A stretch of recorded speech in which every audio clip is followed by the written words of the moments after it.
Assalamu alaikum wa rahmatullahi wa barakatuh. Welcome to this video of Haj training. This video is especially for NRIs, people who are living outside India and they're not that much comfortable with Urdu language, and so that's why I'm creating this video in English to answer some of the frequently asked questions by NRI community. And most of the people who are from South India, they're not that much comfortable with Urdu and Hindi, Kerala, Tamil Nadu, then other parts of India. So that's why I thought of creating a video in English. So I'll answer a few of the common questions here. So number one question is, like, people from NRI community, they normally ask whether they have been given any extra privilege service for being an NRI, like a special flight or a special accommodation or something like that. So answer to this question is that there is no special privilege that they get being an NRI. So there is no special service for NRI, like there is no dedicated flight for NRIs, and there is no dedicated accommodation or department, something like that. You have been treated just as a normal resident Indians are treated. So the only exemption that you get, and that's the reason you have been asked to select yes or no in the Hajj application form, is at the time of submitting the original passport. So I will come to that point. So this is the only difference where you get some exemption or some delay, like some facility where you can submit the original passport somewhat late. So that is the question number one. And question number two is now, as all of you must have submitted your form and you must have got all your cover ID. So the next process is to wait for Qurra, the random digital selection. So that will inshallah happen in few days from now. And then after that, you will get a list of confirmed and waiting list covers on the website. So you are supposed to log in onto the website. The PDF files are being generated and they are put together with respect to state. So two different categories, confirmed and waiting. So see whether you're supposed to check in both the categories, whether you got confirmed or you're in waiting. So confirm in the sense the status will be provisionally selected. So at the moment you see process not yet done, so that process will get changed to provisionally selected, and after you do a payment and submit all the documents, then the status will get changed. So the digital random selection is totally computerized based. It is not like first come first serve basis. People who came first, applied first, submitted the form first, they'll get the by default selection. It's not like that.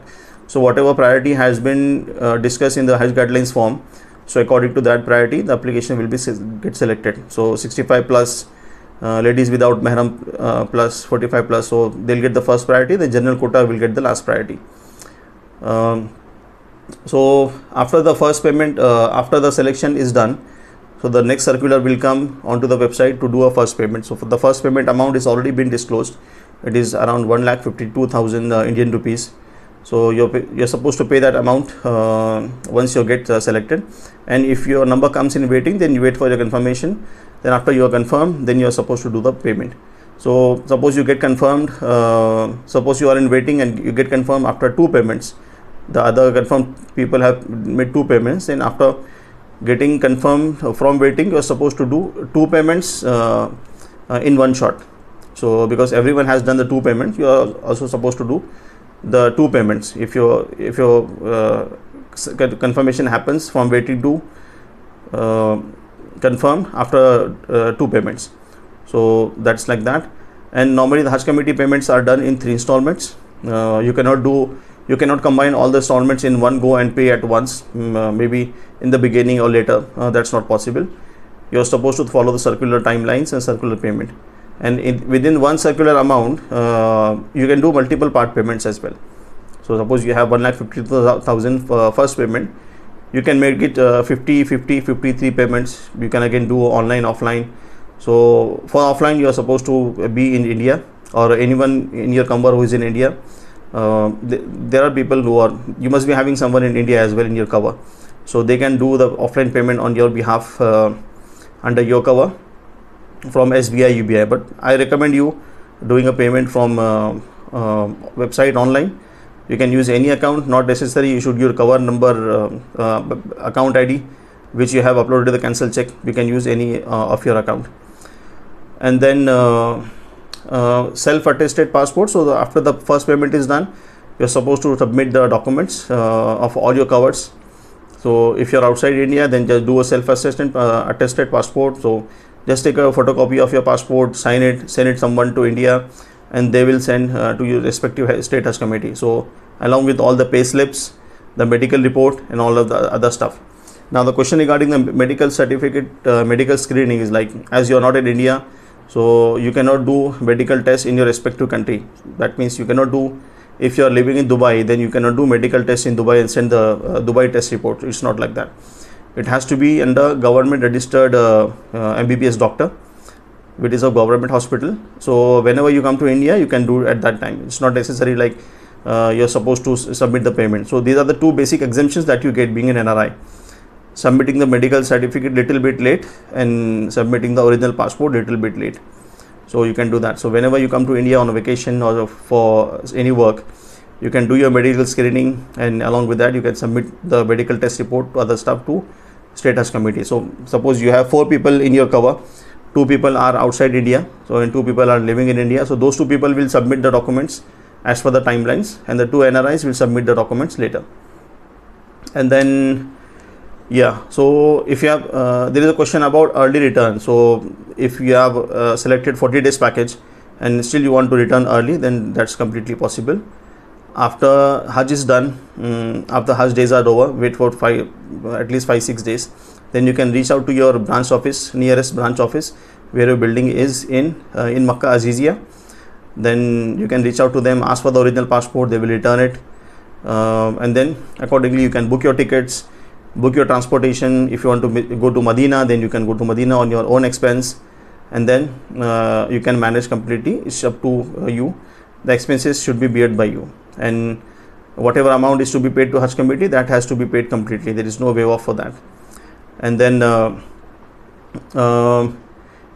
so you have to book the tickets and everything for the early departure. That's completely possible. So whenever you land in Saudi Arabia, then your original passport is taken by the Muallim, and at the time of departure it is been given.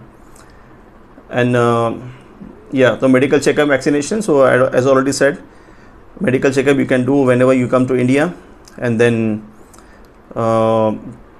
you can submit the report to the state Hajj committee. Then there is one more question, like suppose we are living in Dubai, we are living in Saudi, Kuwait, Oman. We will directly take the flight from let's say Oman to Saudi Arabia, and our counterparts from India, they will come to Jeddah, and we will directly meet in Jeddah. So that's not going to happen. That's not possible. You have to follow the Hajj committee's guidelines, and you should be present in India to board the flight and also to return from the flight. So it is not like that. So at the time of boarding, going to Hajj from India, you have to present in India, and you are supposed to take the flight from India itself. So and some other common questions like how food will be arranged. So if you have taken the catering service, then how much the catering charge extra, that will be communicated later. At the moment it's not clear. And so if you have not taken the service, then you can carry some of the dry items like rice, flour, and then some of the dals and extra dry items you can carry, and you can cook yourself, and you can subsequently eat outside your room as well, nearest hotel. There are so many Indian Pakistani restaurants available in Azizia, and everywhere you can eat that. And in Medina, it is all eat outside. In Medina hotel, there is no privilege of cooking in hotel, so you are supposed to eat outside only. If you haven't taken the catering service, in that category I'm talking about. So if you haven't taken the catering service, then in Makkah you can cook at your Azizia building. You have been given a kitchen, gas cylinder, something like that, and utensils and food items you can carry, cooking items, and you can eat outside. And Hajj 5 days, it is all given by the Saudi Muallim. So Hajj 5 days, no need to worry. And Medina 8 days normally, so it's completely eat outside, so there is no cooking allowed there. And so I think these are the normally frequently asked questions. So I thought of collecting all of them together in a single video so that our NRI communities will get clarified. So if you have any further questions, then you can directly join my WhatsApp group. Link is in description and in the pinned message, and you can comment in this video as well. So I'll try to answer, inshallah. So hope that has clarified most of your questions. If you have a question, then let me know. May Allah make it easy for all of us and accept our Hajj. Jazakallahu khaira. Assalamu alaikum wa rahmatullahi wa barakatuh.